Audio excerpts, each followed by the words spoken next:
Hello friends, welcome back to my YouTube channel. आज हम लोग इतिहास का आधुनिक इतिहास कर रहे हैं, जो कि हम लोग छोड़ दिए थे। हिस्ट्री का क्लास हम लोग किए थे, जिसमें हम लोग मॉडर्न हिस्ट्री नहीं किए थे, बाद बाकी मध्यकालीन और ऐतिहासिक हम लोग पढ़ चुके थे। तो प्राचीन काल इतिहास और हम लोग मध्यकालीन पढ़ चुके हैं। तो चलिए आज का क्लास स्टार्ट करते हैं। तो हम लोग क्लास 18 तक पढ़ चुके हैं पिछले क्लास में। अब हम लोग क्लास 19 करेंगे, जिसमें हम लोग स्टार्ट करने जा रहे हैं क्या, तो आधुनिक भारत का क्लास स्टार्ट करने जा रहे हैं। ये 10-12 क्लास में कंप्लीट हो जाएगा आधुनिक भारत। तो चलिए आज का क्लास स्टार्ट करते हैं, जिसमें हम लोग पढ़ेंगे यूरोपीय कंपनियों का आगमन। यूरोपीय कंपनियों का जो हमारे भारत देश में आगमन होता है, ये हमारे आधुनिक भारत में होता है। तो इसके बारे में पढ़ना स्टार्ट करते हैं।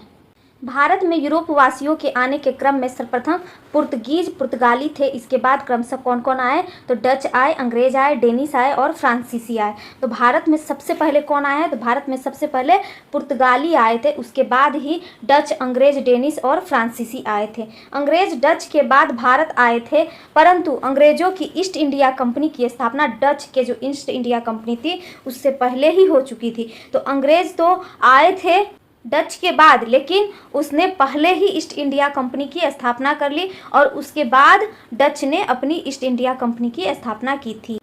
तो इसका क्रम क्या क्या है, जो कि भारत आए थे तो पेड कर दे फीस, ये ट्रिक है, पेड कर दे फीस। तो पी से कौन आए थे पहले, तो पहले पुर्तगाली आए थे। उसके बाद कौन आए थे, तो इंग्लैंड आए थे। उसके बाद कौन आए थे, डच आए थे। उसके बाद कौन आए थे, डेनमार्क आए थे। और उसके बाद कौन आए थे, फ्रेंच आए थे। और उसके बाद कौन आए थे, स्वीडिश आए थे। तो सबसे लास्ट में कौन आए थे, स्वीडिश आए थे। सबसे पहले पुर्तगाल, इंग्लैंड, डच, डेनमार्क, फ्रेंच और स्वीडिश आए थे। यूरोपीय कंपनियां एवं स्थापना वर्ष। यूरोपीय कंपनियां कौन कौन सी है और कब आई थी और कौन से देश से आई थी, कौन कौन से देश से आए थे और कहाँ पर अपनी कंपनियों का स्थापना किया था, उसके बारे में हम लोग पढ़ते हैं। अब पहली कंपनी कौन आई थी, पुर्तगाली ईस्ट इंडिया कंपनी की स्थापना की थी, जो कि कौन किए थे, तो एफ.डी. अल्मेडा ने किया था। किसने किया था, अल्मेडा ने किया था। किसने किया था, तो एफ.डी. अल्मेडा ने किया था। कौन से देश से आए थे, तो पुर्तगाली देश से आते हैं। ये इंपॉर्टेंट क्वेश्चन है, ये पूछा जाता है, इसके बारे में बहुत बार पूछा गया है। तो ये कहाँ स्थापना किए थे सबसे पहले, तो कालीकट में स्थापना किया था। कहाँ पे स्थापना किया था, तो पुर्तगाली अपनी कंपनी कालीकट में स्थापना किया था। कब किया था, 1498 ईस्वी में किया था। दूसरी कौन सी कंपनी आई थी, तो अंग्रेजी कंपनी आई थी। अंग्रेजी ईस्ट इंडिया कंपनी की स्थापना हुई थी। कौन आए थे, अंग्रेज आए थे और ये सर टॉमस रो ने इसकी स्थापना की थी। किसने स्थापना किया था, अंग्रेजी ईस्ट इंडिया कंपनी की स्थापना किसने किया था, तो सर टॉमस रो ने किया था। और कहाँ पे सबसे पहले अपनी कंपनी की स्थापना की थी, तो सूरत में की थी। कब की थी, 1613 ईस्वी में की थी। सूरत में 1613 ईस्वी में की थी।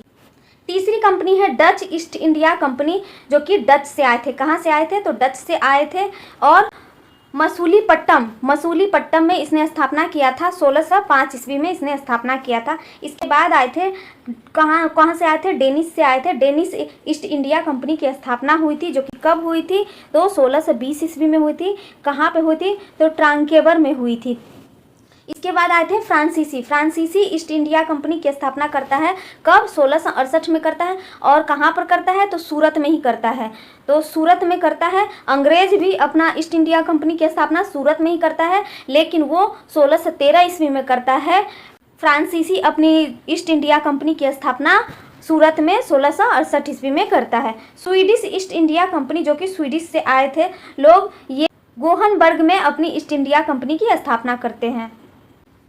पुर्तगाल ईस्ट इंडिया कंपनी, इसकी स्थापना कब होती है, तो 1498 ईस्वी में होती है। पुर्तगाल ईस्ट इंडिया कंपनी की स्थापना 1498 ईस्वी में होती है। 17 मई 1498 को पुर्तगाली नाविक वास्को डिगामा गुजराती पथ प्रदर्शक अब्दुल मजीद की सहायता से केरल के कालीकट बंदरगाह पर पहुंचा। तो सबसे पहले कौन आता है हमारे देश, वास्को डिगामा आता है। पुर्तगाली में कौन आते हैं, तो वास्को डिगामा आते हैं। वहाँ के शासक जमोरीन ने उसका भव्य स्वागत किया था और जहाज को मसालों से भर दिया था।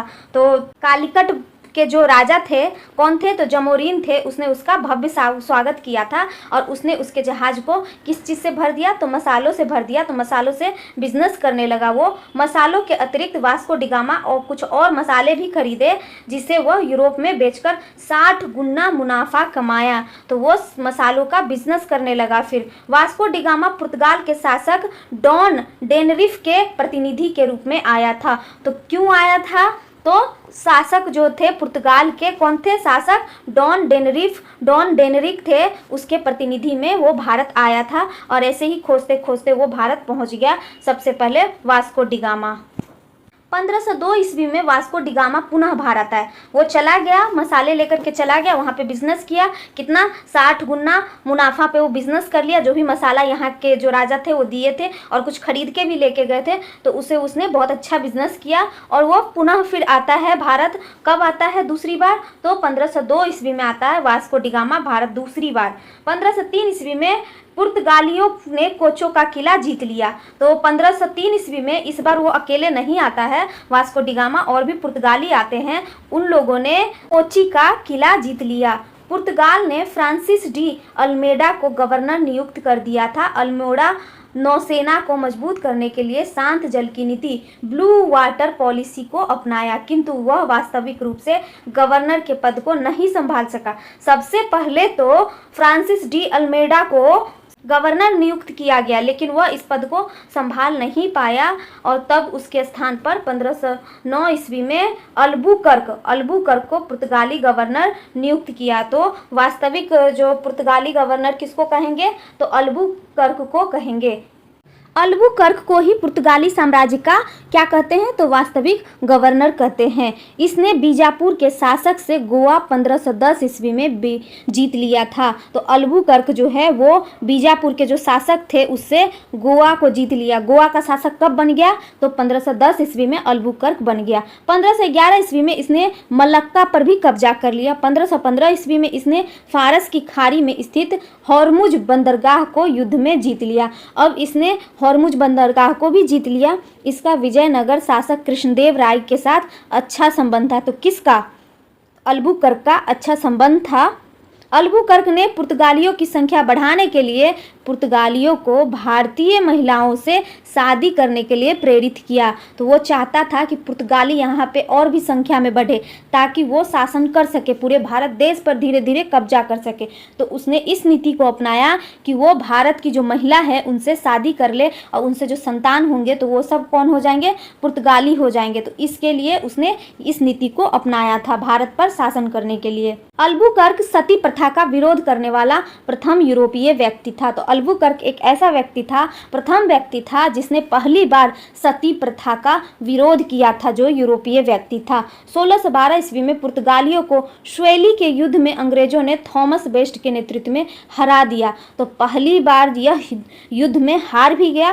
कब, 1612 ईस्वी में। और इसको किसने हराया था, तो अंग्रेजों ने हराया था। अंग्रेजों के थॉमस बेस्ट के नेतृत्व में इसको हरा दिया गया। पुर्तगालियों द्वारा हुगली को बंगाल की खाड़ी में समुद्री लूटपाट के लिए अड्डे के रूप में इस्तेमाल किया जाता था। तो पुर्तगालियों के द्वारा हुगली को बंगाल की खाड़ी में समुद्री लूटपाट करना रहता था, उसके लिए ये लोग यूज करते थे, इस्तेमाल करते थे। पुर्तगाली सबसे पहले भारत आए थे और सबसे बाद में 1961 ईस्वी में भारत छोड़कर गए थे। तो पुर्तगाली सबसे पहले तो हमारे देश में पुर्तगाली ही आए थे। कौन आया था पुर्तगाली में सबसे पहले, तो वास्को डी गामा आया था और सबसे लास्ट तक यही रहे थे। 1961 हमारा देश आज़ाद हो गया था। कब, तो 1947 में ही हमारा देश आज़ाद हो गया, लेकिन 1961 तक पुर्तगाली हमारे देश में रहे, उसके बाद भारत छोड़ करके भाग गए।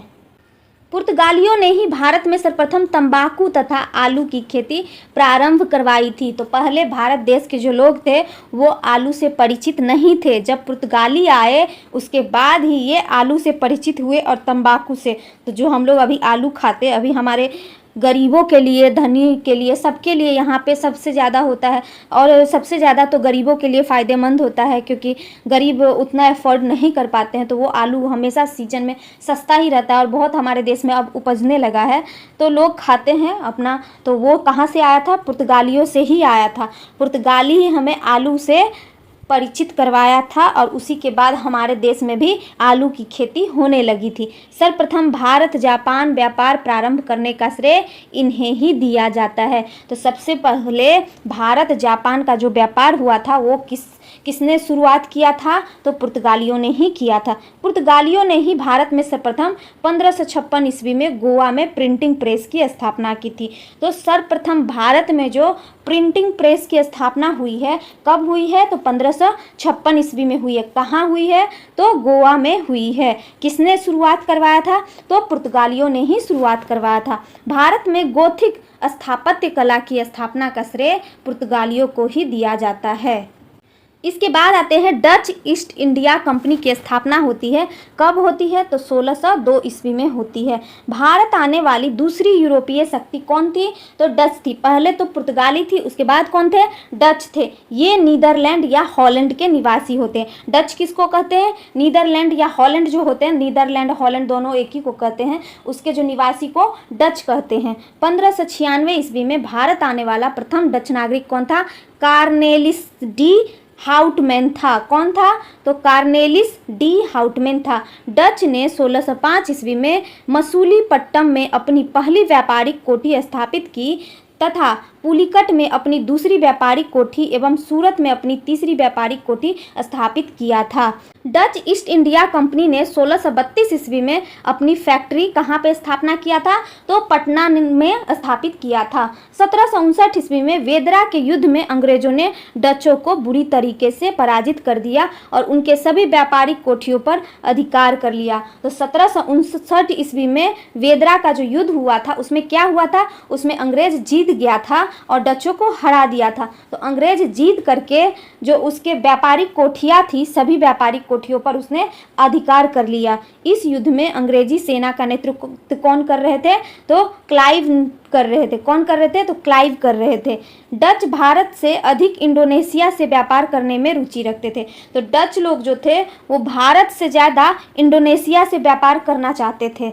भारत को भारतीय वस्त्रों के निर्यात का केंद्र बनाने का श्रेय किसको जाता है? तो डचों को जाता है। तो भारतीय जो वस्त्र निर्यात होने लगे, किसके कारण होने लगे? तो डचों के कारण होने लगे। अब इसके बाद आती है British east India company. British east India company की स्थापना कब हुई? 31 दिसंबर 1600 ईस्वी को महारानी एलिजाबेथ ने एक शाही फरमान देकर 15 वर्षों के लिए लिया था। सबसे पहले उसने 15 वर्षों के लिए ही लिया। कब लिया? 31 दिसंबर 1600 ईस्वी को। और किसने लिया था? तो महारानी एलिजाबेथ ने लिया था। कहाँ की महारानी? ब्रिटिश की महारानी ने लिया था। शुरुआत में ईस्ट इंडिया कंपनी के साझेदारी की संख्या कितनी थी? 217 थी। जिस समय ब्रिटिश ईस्ट इंडिया कंपनी की स्थापना हुई उस समय मुगल शासक कौन थे? अकबर थे। तो ये जो ब्रिटिश ईस्ट इंडिया कंपनी है, इस टॉपिक से बहुत सारे क्वेश्चन पूछे जाते हैं। इस टॉपिक से बहुत सारे क्वेश्चन पूछे जाते हैं, तो इसको याद कर ले। तो जब ईस्ट इंडिया कंपनी की स्थापना हुई थी, ब्रिटिश ईस्ट इंडिया कंपनी की, उस समय हमारे देश के शासक कौन थे? तो मुगल शासक अकबर थे। ब्रिटिश कंपनी ने 1608 ईस्वी में भारत के पश्चिमी तट सूरत में व्यापारिक केंद्र खोलने का प्रयास किया था। 1613 ईस्वी में सूरत में स्थापित कारखाना अंग्रेजों का प्रथम अस्थायी कारखाना था। 1639 ईस्वी में ब्रिटिश ईस्ट इंडिया कंपनी ने मद्रास को भाड़े पर ले लिया और यहाँ फोर्ट सेंट जॉर्ज का किला बनवा लिया था। 1651 ईस्वी में अंग्रेजों ने बंगाल की जो हुबली में है उसमें व्यापारिक कोठी खोली थी। 1661 ईस्वी में ब्रिटिश राजकुमार चार्ल्स द्वितीय का विवाह पुर्तगाली राजकुमारी कैथरीन से विवाह करके उसने संबंध जोड़ लिया और चार्ल्स द्वितीय ने बम्बई बंदरगाह को ब्रिटिश ईस्ट इंडिया कंपनी को 10 पाउंड वार्षिक किराए पर दे दिया। तो ब्रिटिश सरकार ने अपना व्यवसाय चलाने के लिए और बढ़ोतरी करने के लिए उसने क्या किया? तो पुर्तगाली राजकुमारी कैथरीन से विवाह कर लिया। ब्रिटिश राजकुमार कौन थे? तो चार्ल्स द्वितीय थी और पुर्तगाली राजकुमारी कौन थी? तो कैथरीन थे। उससे विवाह करके चार्ल्स द्वितीय ने बम्बई बंदरगाह को ब्रिटिश ईस्ट इंडिया कंपनी को 10 पाउंड वार्षिक पर किराए पर दे दिया। 1698 ईस्वी में कलकत्ता में फोर्ट विलियम किला का निर्माण प्रारंभ किया गया। तो फोर्ट विलियम किला जो है कलकत्ता में, उसका निर्माण कब किया गया था? तो 1698 ईस्वी में किया गया था। कलकत्ता शहर की स्थापना किसने किया था? तो जॉब चौरनाक ने किया था? ये क्वेश्चन पूछा जाता है, इसको याद करें अच्छे से। कलकत्ता शहर की स्थापना किसने किया था?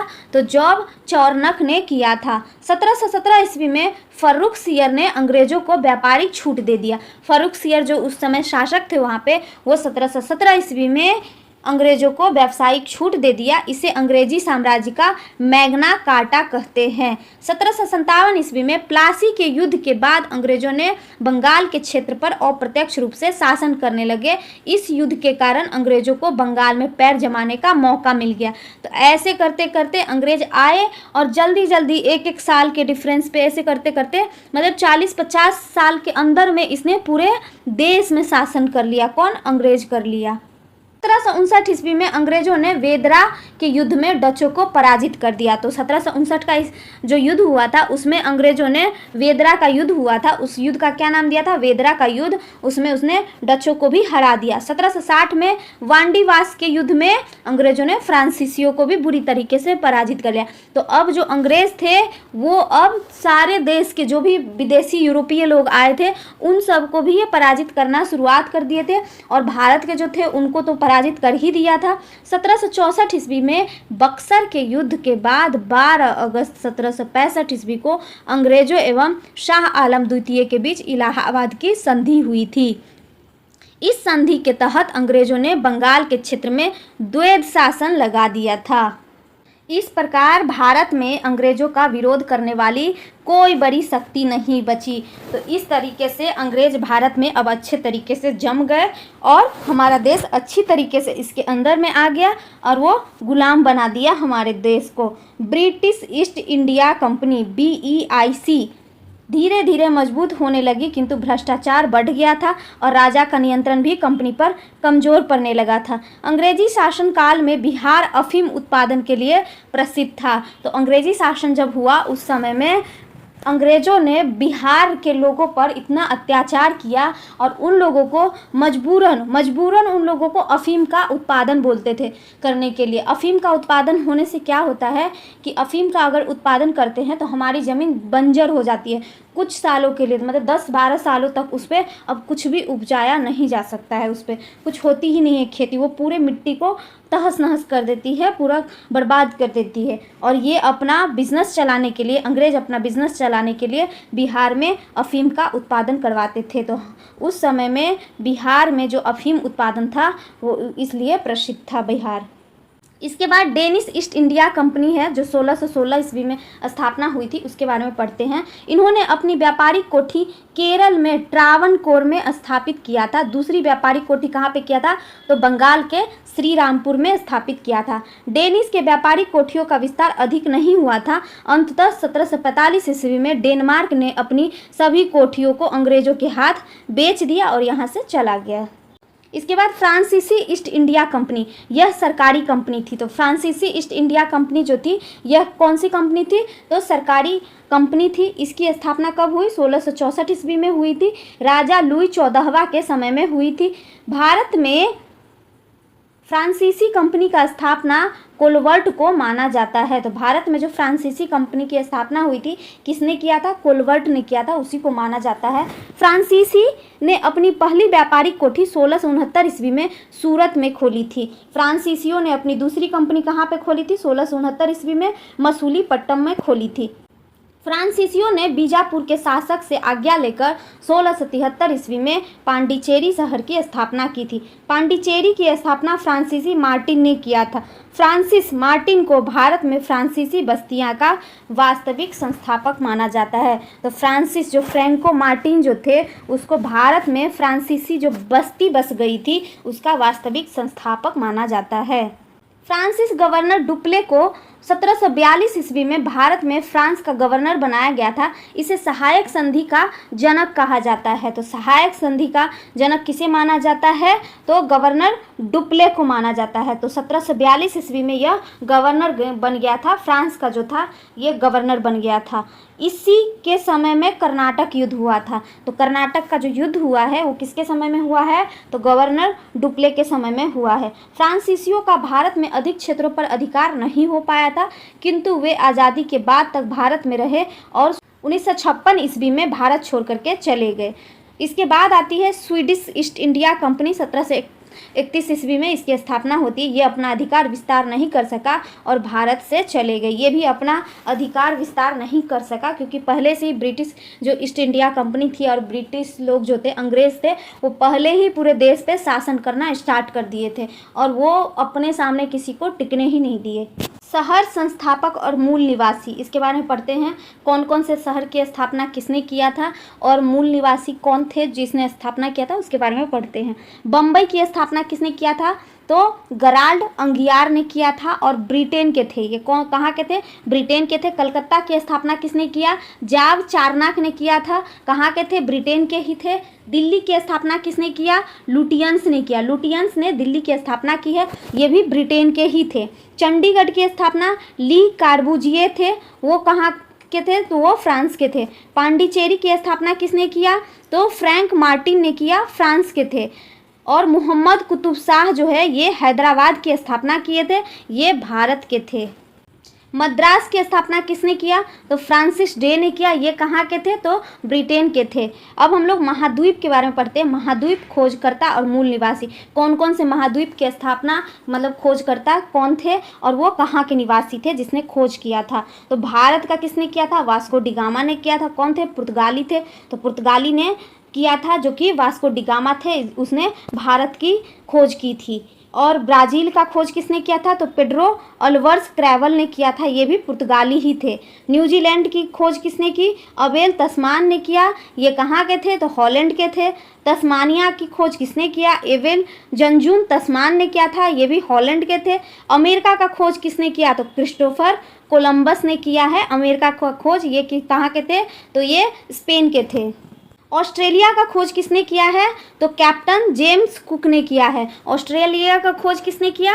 तो कैप्टन जेम्स कुक ने किया, ये कहाँ के थे? ब्रिटेन के। भारत का किसने किया? वास्को डी गामा ने किया। अमेरिका का किसने किया? क्रिस्टोफर कोलंबस ने किया। तो ऐसे करते करते ये लोग अब शासन कर लिए, जो भी अंग्रेज़ थे वो पूर्णतः शासन कर लिए हमारे देश पे। तो आए तो थे बहुत सारे यूरोपीय, लेकिन शासन पूर्णतः किसने पूरे देश पर जमा लिया था? तो किसने जमा लिया था? अंग्रेज़ों ने जमा लिया था। तो हम लोग थोड़ा सा ब्रिटिश इंडिया कंपनी जो थी उसकी स्थापना कब हुई थी? 1600 ईस्वी में। कब हुई थी? 1600 ईस्वी में। उस समय हमारे देश में शासक कौन थे? तो अकबर थे। अकबर के सामने में ब्रिटिश ईस्ट इंडिया कंपनी की स्थापना हुई थी।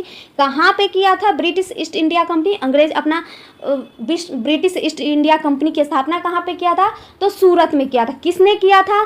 टॉमस रो ने किया था। सबसे पहले कंपनी खोलने का अधिकार किसने दिया था? तो फर्रुखसियार ने दिया था। कब दिया था? तो 1717 ईस्वी में दिया था। और कैसे कैसे अंग्रेज हमारे देश पे कब्जा करते गए? सबसे पहले 1757 ईस्वी में प्लासी का युद्ध किया जिसमें उसने जीत लिया और बंगाल को जीत लिया। 1759 ईस्वी में वेदरा का युद्ध हुआ जिसमें वो डच से जीत गया।